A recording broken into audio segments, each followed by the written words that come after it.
आगे यश को मीना की बहुत ही फिक्र हो रही होती है क्योंकि मीना उसके लिए अपनी जान को खतरे में डाल रही होती है। तो यहाँ पर यश मीना के पास जाता है और उसे समझाने की कोशिश करता है कि वो इस तरह की हरकतें करके अपनी जान को खतरे में ना डाले। तो मीना कहती है तुम मुझसे बात कर रहे हो, मेरे होने वाले देवर को मेरी फिक्र हो रही है। तो यश कहता है मीना मजाक करना बंद करो और तुम जो ये सब कर रही हो प्लीज उसे बंद कर दो। तो मीना कहती है मैं अपनी लाइफ में हमेशा बेवकूफाना हरकतें ही तो करती हूँ और खासकर तब जब मैं किसी से प्यार करती हूँ। तो यहाँ पर यश मीना को समझाने की कोशिश करता है पर मीना उसे ही चुप कराकर वहाँ से चली जाती है। आगे मीना समझ जाती है कि यश इतनी आसानी से ये बात बिल्कुल भी नहीं कबूलेगा कि वही यश है, इसलिए वो थॉन के साथ मिलकर यश को फंसाने की प्लानिंग करती है और यश को कॉल करके कहती है कि यश मेरे पीछे कोई पड़ा हुआ है, कोई मेरा पीछा कर रहा है, प्लीज आकर मुझे बचा लो। तो यश जब मीना की ऐसी आवाजें सुनता है तो वो पूरी तरह से डर जाता है और वो मीना को बचाने के लिए वहाँ पर चला जाता है और वहाँ जाकर उसे पता चलता है कि ये सारा तो मीना का ही प्लान था। तो मीना कहती है क्या अब भी तुम ये मानने को तैयार नहीं हो कि तुम ही मेरे यश हो। तो यश इतना कुछ करने के बाद भी इस बात को मानने से इनकार कर देता है। तो मीना कहती है मुझे उस फाउंडेशन के बारे में कुछ इन्फॉर्मेशन मिली है, तुम्हारी मॉम मरने से पहले इसी फाउंडेशन के जरिए 12 अनाथ बच्चों की हार्ट ट्रांसप्लांट करवा रही थी। उसमें 11 बच्चों को तो डोनर मिल गया था पर उसमें से एक बच्चे को नहीं मिला था, जबकि उन 12 बच्चों का डोनर मिल चुका था और उन लोगों की सर्जरी भी होने वाली थी जिसमें 11 की हुई और 1 की नहीं हुई। मैंने उस बच्चे के बारे में पता लगाने की कोशिश की पर उस बच्चे की कोई भी इंफॉर्मेशन कहीं भी नहीं है। मुझे लगता है कि वो बच्चा शायद तुम्हारी मॉम से रिलेटेड है और शायद तुम्हारी मॉम के मर्डर से भी। तो यश जब ये सारी बातें सुनता है वो पूरी तरह से शॉक्ड हो जाता है और वो कहता है मीना तुम ये सब इसलिए कर रही हो ना क्योंकि तुम्हें गिल्ट है कि तुमने मुझे धोखा दिया था। तो मीना कहती है ऐसा कुछ भी नहीं है, मैं ये सब इसलिए कर रही हूँ क्योंकि मैं तुमसे प्यार करती हूँ, इसलिए प्लीज मेरे सामने एक्टिंग करना बंद करो क्योंकि मुझे पता है कि तुम ही यश हो। प्लीज मुझसे ये सारी बातें मत छुपाओ, मैं तुम्हारी हेल्प करना चाहती हूँ। तो बेचारा यश भी यहाँ पर मीना की बातों से पिघल ही जाता है और उसे मानना ही पड़ता है कि वही यश है और फाइनली इन दोनों का पैचअप भी हो जाता है। आगे यश मीना को कहता है अब तुम घर जाओ, काफी देर हो गई है और यहाँ पर यश थॉन को कहता है कि वो मीना को घर छोड़ दे और यहाँ पर यश थॉन को डराता भी है क्योंकि उसी की वजह से आज उसकी सच्चाई मीना के सामने आई हुई होती है। पर उसे इस बात की खुशी भी होती है कि फाइनली वो मीना को सब कुछ सच बता पाया। दूसरी तरफ डैनियल घर आता है तो उसके पापा उसका खाने पर इंतजार करते हैं और डैनियल को कहते हैं कि आ जाओ खाना खा लो, आज मैंने तुम्हारी सारी फेवरेट डिश बनवाई है। तो डैनियल ये सारी बातें सुनकर पूरी तरह से हैरान हो जाता है और वो अपने पापा को कहता है आपको मुझसे क्या बात करनी है, आप साफ साफ कहिए, इस तरह बातों को घुमाने की कोई जरूरत नहीं है। तो वांग कहता है मुझे इस दिन का कब से इंतजार था जब मैं उस एज ग्रुप को अपने पैरों तले रोंद सकूं और आज जब मुझे वो मौका मिला है तो मैं नहीं चाहता कि तुम अपने इस बेवकूफाना प्यार की वजह से उन सबको बर्बाद कर दो। तो डैनियल को इस बात पर गुस्सा आ जाता है और वो अपने पापा को कहता है पापा आपको कभी भी मेरी फीलिंग्स की परवाह है। तो वांग कहता है तुम कैसी बातें कर रहे हो, मुझे तुम्हारी परवाह है, इसलिए तो मैं तुम्हें हर वक्त और हर मोड़ पर संभालता हूँ क्योंकि मुझे पता है कि तुम्हारा यही इमोशन हमारी फैमिली को ले डूबेगा। तो डैनियल कहता है आप फैमिली की बात कर रहे हैं, ये फैमिली है, हमारा कोई फैमिली नहीं है डैड, हमारा फैमिली तो उसी दिन टूट गया था जिस दिन आपने मेरी मॉम को मरते हुए छोड़ दिया था और मुझे भी। आपको बचपन से आज तक मेरी कभी भी परवाह नहीं रही, ना ही मेरी फीलिंग्स की। आप हमेशा मुझे यही बात कहकर चुप करवा देते थे कि मैं बहुत ही इमोशनली कमजोर हूँ और मेरा यही इमोशन मुझे ले डूबेगा। आप अपने आप को इस फैमिली का हेड कहते हैं ना डैड, पर आप इस फैमिली के हेड नहीं बल्कि दुश्मन है क्योंकि ना ही आप एक अच्छे पति बन पाए और ना ही एक अच्छे बाप। तो वांग को इस बात पर गुस्सा आ जाता है और वो डैनियल को मारने लगता है और वो कहता है तुम हमेशा हर चीज का ब्लेम मुझ पर ठोकते हो और कहते हो कि मैंने तुम्हें हर बात पर रोका टोका है, लेकिन एक बात मैं तुम्हें आज बताऊं, तुम्हें अपनी लाइफ में सब कुछ चाहिए, पावर, लड़की और प्यार, पर तुम्हें ये सब कभी भी नहीं मिलेगा क्योंकि तुम्हारे अंदर फाइट करने की हिम्मत ही नहीं है, तुम बस बोलना जानते हो, करना नहीं।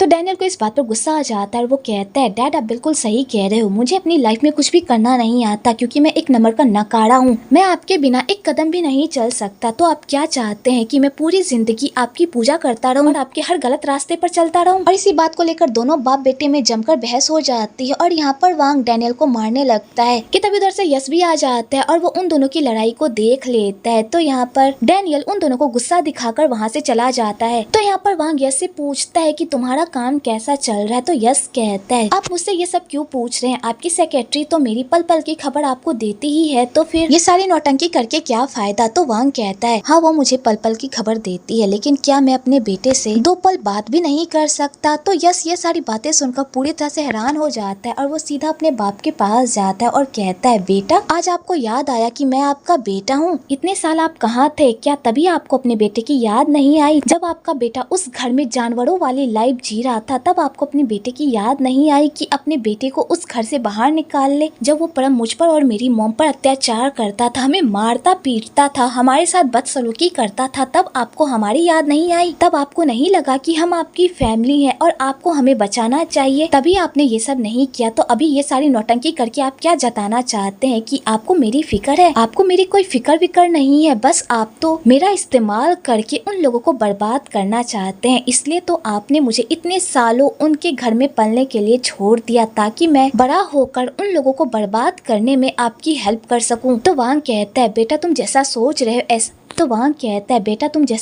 रहे हो वैसा बिल्कुल भी नहीं है, मैं बिल्कुल भी ऐसा नहीं चाहता था, पर हालात ही ऐसे थे। तो यश कहता है हालात को दोष मत दीजिए, ये सब आपकी वजह से है, आपकी वजह से आज मेरी लाइफ ऐसी हो गई है। आपको क्या लगता है कि मुझे सारी सच्चाई पता चल गई है और मुझे पता चल गया है कि आप मेरे पापा हैं, तो मैं खुशी खुशी आपको अपने डैड के रूप में एक्सेप्ट कर लूंगा? बिल्कुल भी नहीं, क्योंकि आपने हमसे हमारा एक हैप्पी फैमिली का सपना छीना है। तो आपका हैप्पी फैमिली का सपना कैसे पूरा हो सकता है? ये परिवार कभी भी नहीं जुट सकता, क्योंकि इस परिवार को तोड़ने वाले आप हैं। आज हम जैसे भी हाल में है ना, वो सिर्फ आपकी वजह से है। और यहाँ पर यश वांग को ही 10 बातें सुनाकर वहाँ से चला जाता है। तो वांग जब अपने बेटों के मुँह से ऐसी बातें सुनता है तो बेचारा पूरी तरह से टूट जाता है। भले ही वांग जितना भी बुरा हो, पर वो अपने बेटों से बहुत ही प्यार करता है। और बेचारा वांग अभी बहुत ही बेबस और लाचार फील कर रहा होता है, क्योंकि उसके दोनों ही बेटे उससे नफरत कर रहे होते हैं। दूसरी तरफ प्रमोद अपनी इमेज को बढ़ाने की पूरी प्लानिंग कर लेता है और पूरी मीडिया में उसके ही चर्चे हो रहे होते हैं कि वो कितना अच्छा इंसान है, वो गरीबों के लिए कितना कुछ करता है। लेकिन तभी यश उसकी इमेज की धज्जियां उड़ा देता है और मीडिया में प्रमोद के बारे में एक पोस्ट वायरल कर देता है कि प्रमोद हॉस्पिटल में गरीब बच्चों के डोनर को चुरा कर अपने वीआईपी पेशेंट को डोनर दे रहा है और इस तरह वो गरीब बच्चों को जान से मार रहा है और उसकी ट्रीटमेंट में भी डिले कर रहा है। जब ये बात पूरी मीडिया में आती है तो हर जगह प्रमोद की थू-थू होने लगती है और सारे मीडिया वाले उसकी इमेज की धज्जियां उड़ाने लगते हैं। इधर नुआन को जब इस बारे में पता चलता है तो उसे बहुत ही अच्छा लगता है और यहाँ पर वो प्रमोद को नीचा दिखाने का एक मौका नहीं छोड़ती, जिस वजह से प्रमोद की तो खटिया ही खड़ी हो जाती है और उसे समझ नहीं आता कि वो इस प्रॉब्लम से बाहर कैसे निकले। क्योंकि अगर उसने मीडिया वालों को इस बात का सही जवाब नहीं दिया तो पूरी मीडिया में उसकी इज्जत की धज्जियां उड़ जाएगी और उसका जो चेयरमैन बनने का सपना है वो धरा का धरा ही रह जाएगा। तो यहाँ पर पैट को लगता है कि ये न्यूज किसी और ने लीक नहीं की है बल्कि पी खून ने लीक की है, इसलिए वो पी खून से सवाल जवाब करने लगती है और उससे पूछती है कि क्या उसने ये न्यूज लीक की है। तो यहाँ पर पी खून साफ साफ मना कर देता है और कहता है आपको गलतफहमी हो गई है, मैं ऐसा क्यों करूँगा, मैं खुद के ही हॉस्पिटल को बदनाम क्यों करूँगा, जबकि मुझे पता है कि इसी हॉस्पिटल से मेरा खर्चा पानी चलता है, मैंने ऐसा कुछ भी नहीं किया। पर पैट को यहाँ पर पी खून की बातों पर बिल्कुल भी यकीन नहीं होता और यहाँ पर वो पी खून से स्ट्रिक्टली ढेर सारे सवाल पूछने लगती है। लेकिन तभी प्रमोद उसे टोक देता है और कहता है वो कह रहा है ना कि उसने ये सब नहीं किया है, तो तुम उस पर ब्लेम क्यों ठोक रही हो? अगर उसने कुछ भी किया होता तो वो पहले ही बता देता, पर उसने कुछ भी नहीं किया है। और यहाँ पर प्रमोद पी खून की साइड लेता है और उसे वहाँ से जाने को कहता है। तो पैट को यहाँ पर बहुत ही गुस्सा आता है और वो प्रमोद को कहती है कि तुम उस पर इतना भरोसा कैसे कर सकते हो? तुम्हें पता है ना इस ऑपरेशन से सबसे ज्यादा प्रॉब्लम उसे ही थी, क्योंकि हमने उसके पेशेंट को छोड़कर वीआईपी पेशेंट को हार्ट ट्रांसप्लांट किया था, जिस बात का गुस्सा था उसे। तो प्रमोद कहता है मैं कह रहा हूँ ना कि ये काम उसने नहीं किया है, तो ये काम उसने नहीं किया है। अभी ये सोचो कि हम इस प्रॉब्लम से बाहर कैसे निकले। आगे पैट इस प्रॉब्लम से बाहर निकलने के लिए बहुत सारे इन्वेस्टर से बात करती है और वो सारे इन्वेस्टर को कन्विंस करने की कोशिश करती है कि इन सब में उन लोगों का कोई हाथ नहीं है और वो लोग मान भी जाते हैं। लेकिन तभी एक और बम फूट जाता है जब उसकी वीआईपी पेशेंट की सारी लिस्ट पूरी मीडिया के सामने आ जाती है और सबको पता चल जाता है कि उनकी हॉस्पिटल ने सच में ये घोटाला किया है। तो पैट जब ये सारी न्यूज देखती है तो वो पूरी तरह से शॉक्ड हो जाती है और उसे समझ नहीं आता कि आखिरकार ये सब कैसे हो गया। ये सारे लिस्ट कोई और बाहर लेकर नहीं आता बल्कि त्री ही लेकर आती है और त्री ने ही ये सारा कारनामा किया होता है प्रमोद और पैट को मजाक चखाने के लिए। और यहीं पर हमें ये भी पता चलता है कि परम जिंदा है और वो त्री के साथ है। जब परम नीता और उसके हस्बैंड को मारकर भाग रहा था तब त्री ने ही उसका साथ दिया था और त्री ने ही उसके रहने और खाने पीने का इंतजाम किया था सबसे छुपा कर, क्योंकि परम उसका रियल डैड होता है और परम के अलावा उसका इस दुनिया में कोई भी उसका अपना नहीं होता, इसलिए वो अपने डैड के लिए ये सब कुछ करती है। तो परम यहाँ पर अपनी बेटी पर प्यार लुटाता है और उसे शाबाशी देता है और कहता है इन दोनों ने मुझे बर्बाद करने में कोई कसर नहीं छोड़ी थी, तो मैं इन दोनों को बर्बाद करने में कसर कैसे छोड़ सकता था। अब मैं देखता हूँ कि ये दोनों इस प्रॉब्लम से कैसे बाहर निकलते हैं, क्योंकि मुझे पता है कि इनके हॉस्पिटल में ह्यूमन ट्रैफिक भी होता है। तो त्री कहती है पापा फिक्र मत करो, ये लोग इतनी आसानी से नहीं बच पाएंगे, मैं इन सारे लोगों को आपके रास्ते से हटा कर ही रहूंगी, उसके बाद आप कंपनी के चेयरमैन बन जाना और